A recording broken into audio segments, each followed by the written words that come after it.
너희가 성경에서 영생을 얻는 줄 알고 성경을 상고하거니와 이 성경이 내게 대해서 기록했다 하셨습니다. 우리가 성경을 늘 봐야 되는 이유는 멸망받지 않도록 저희가 당한 이런 일이 거울이 또 말세를 만난 우리에게 경계로 기록했다 했습니다. 성경은 구원 다음으로 현장에 반대되는 것을 많이 말씀하십니다. 사단, 악령, 귀신 얘기입니다. 근데 성도들은 실제 여기에 대해서 별 관심이 없습니다. 그 이유는 목회자와 신학자들이 거기에 관심 없기 때문입니다. 훌륭한데 누구한테 속는지, 왜 어려움을 당하는지 자체를 모르는 것입니다. 그래서 밖에 나가서는 큰 소리 못 치고 교회 어지럽게 만들고 집을 풍지박산 만드는 것입니다. 저도 사실은 신앙생활 오래 하고 성경을 많이 읽었지만 그 부분에 대해서 잘 몰랐습니다. 근데 전도 현장을 가봤습니다. 대부분 사람들이 우상 숭배해요. 그 높은 갓바위에 올라가가지고 새벽부터 빕니다. 점집에 가봤습니다. 그냥 대충 맞추는가 그래 생각했습니다. 근데 그 사람에게 귀신이 역사하는 것을 보게 되었습니다. 왜 그렇게 많이 배운 사람들이 미혹을 당하는가? 영적으로는 무지합니다.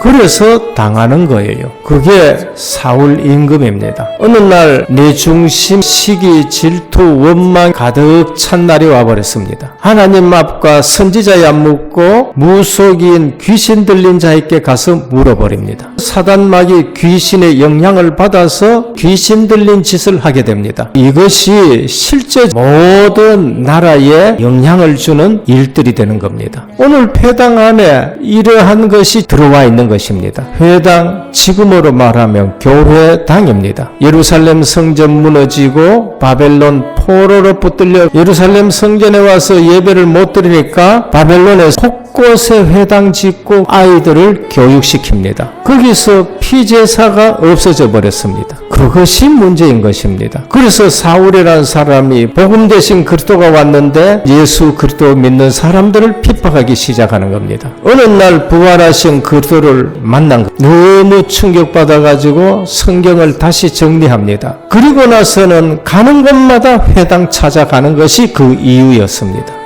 영적 치유를 하신 그리스도. 우리는 죄가 뭐와 상관이 있느냐를 아셔야 돼요. 우리가 지식, 윤리, 도덕적인 차원에 살아야 되지만은 그것으로 죄 문제 해결 안 됩니다. 아담이 죄 지을 때에 사단과 관계에 있었다는 걸 아셔야 돼요. 주님은 제자들을 부르시자마자 주신 메시지가 있습니다. 원하는 자를 불렀다는 함께 있게 위해서입니다. 전도도 하며 그리고 중요한 말씀을 하셨어요. 귀신을 쫓아내는 권능도 주려 함이라. 부활하시고 마지막에도 말씀하셨습니다. 또 이르시되 너희는 온 천하에 다니며 만민에게 복음을 전파하라. 믿고 세례를 받는 사람은 구원을 얻을 것이요 믿지 않는 사람은 정죄를 받으리라. 믿는 자들에게는 이런 표적이 따른다. 곧 그들이 내 이름으로 귀신을 쫓아내며 새 방언을 말하며 뱀을 집으며 권세를 주신 것입니다. 성도들이 그걸 모르면 안 됩니다. 여러분 사는 집 그 지역에 역사하는 귀신들이 있다니까요. 그래서 지교회가 되셔야 돼요. 창세기 3장 사건 주된 이유는 말씀 놓친 겁니다. 근데 누가 놓치게 만드느냐? 보이는 것 가지고 먹는 것 탐스럽게 하는 이성의 자랑, 안목의 정욕에 전부 쏟게 되는 것입니다. 옛뱀 바로 사단 용이라고 말합니다. 70인이 기뻐하며 돌아와 이르되 주여 주의 이름이면 귀신들도 우리에게 항복하더이다. 예수께서 이르시되 사단이 하늘로부터 번개같이 떨어진 것을 내가 보았노라. 내가 너희에게 뱀과 정갈을 밟으며 원수의 모든 능력을 제할 권능을 주었다. 너희를 해칠 자가 결코 없으리라. 그러나 귀신들이 너희에게 항복하는 것으로 기뻐하지 말고 너희 이름이 하늘에 기록된 것으로 기뻐하라 하시니라. 끝으로 너희가 주 안에서와 그 힘의 능력으로 강건하여 지고 마귀의 관계를 능히 대적하기 위하여 하나님의 전신갑주를 입으라. 우리의 씨름은 혈과 육을 상대하는 것이 아니요 통치자들과 권세들과 이 어둠의 세상 주관자들과 하늘에 있는 악의 영들을 상대함이라 했습니다.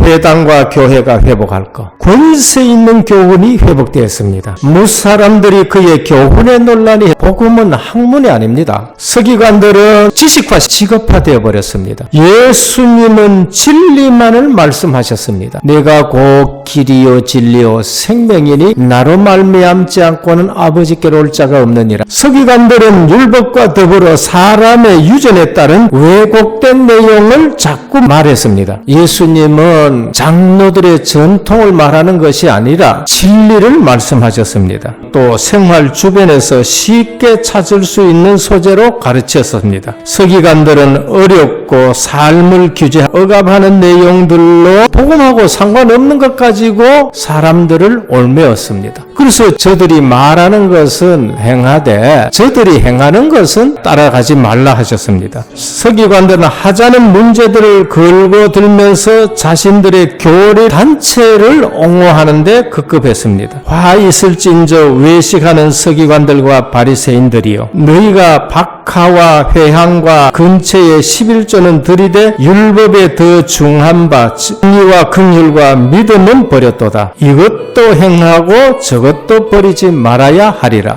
화 있을진저 너희 바리새인들이여, 너희가 회당의 높은 자리와 시장에서 문안하는 것을 기뻐하는도다. 내가 너희에게 대하여 말하고 판단할 것이 많으나 나를 보내신 이가 참되심에 내가 그에게 들은 그것을 세상에 말하노라. 이런 현장에 초대교회가 무엇을 했을까요? 예수가 바로 그리스도라. 예수가 부활하셨다. 지금 성령으로 함께 하신다. 그 이름으로 기도해보라 했습니다. 눈에 보이지 않는 성령이 실제적으로 역사했습니다. 제자와 성도는 사명을 발견하셔야 됩니다. 성경의 말씀이 발견되고 말씀으로 내 현장 보셔야 됩니다. 그래야 내 자신 가정 현장 살립니다. 그렇지 않으면 결국 바벨탑 쌓는 것입니다. 지금 당장 우리는 응답받을 수 있습니다. 내가 너희에게 뱀과 정갈을 밟으며 원수의 모든 능력을 제할 권능을 주셨다. 나는 구원받았고 하나님의 자녀다. 여기에 근거해서 말씀 붙들고 기도해 보시길 바랍니다. 내 자녀에게 다가오는 흑암 문화가 예수 이름으로 무너지게 해야 됩니다. 그리고 237 5천 종족 살려내라고 우리에게 선교의 사명을 주셨습니다. 지금까지 교회는 구원을 이야기하는 것처럼 보였으나 현장과 사람에게 필요한 영적인 설교는 별로 하지 않고 육신적인 설교만 많이 해서 구분을 할 줄 모르는 후대들이 되어버린 것입니다. 오늘 우리는 진짜 복음 선포하는 교회, 구원이 뭔지를 확실히 아는 성도들이 되어야 됩니다. 이젠 교회 전체가 전도 분위기로 바꾸셔야, 그러고 복음 문화를 하나하나 만들어내야 됩니다. 승리하시기를 주님의 이름으로 축원합니다.